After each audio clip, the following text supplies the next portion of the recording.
વડોદરા શહેરના Jetalpur railway overbridge તથા bridge નીચેનું રેલવે અંડરપાસ તમામ પ્રકારના વાહનો માટે તારીખ 15 નવેમ્બર 2025 થી તારીખ 29 નવેમ્બર 2025 સુધી બંધ રહેશે।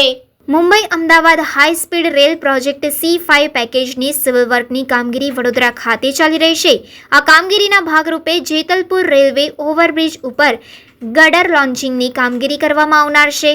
આ કામગીરી દરમિયાન જેતલપુર રેલવે ઓવરબ્રિજ તથા બ્રિજ નીચેનું રેલવે અંડરપાસ તમામ પ્રકારના વાહનો માટે તારીખ 15 નવેમ્બર 2025 થી તારીખ 29 નવેમ્બર 2025 સુધી બંધ કરવા પ્રોજેક્ટ મેનેજર દ્વારા જણાવવામાં આવેલ છે। આ કામગીરી દરમિયાન શહેરીજનોને અગવડતા ન પડે અને ટ્રાફિક સુચારુ રીતે ચાલે તે હેતુથી વૈકલ્પિક ટ્રાફિક વ્યવસ્થા અંગેનું જાહેરનામું બહાર પાડવાની જરૂર હોવાથી Narasimha Kumar IPS police commissioner Vadodara શહેર વડોદરા ગુજરાત પોલીસ અધિનિયમ હેઠળ આ કામગીરી પૂર્ણ ન થાય ત્યાં સુધી ટ્રાફિક વ્યવસ્થા અંગે જાહેરનામું પ્રસિદ્ધ કરવામાં આવેલ છે।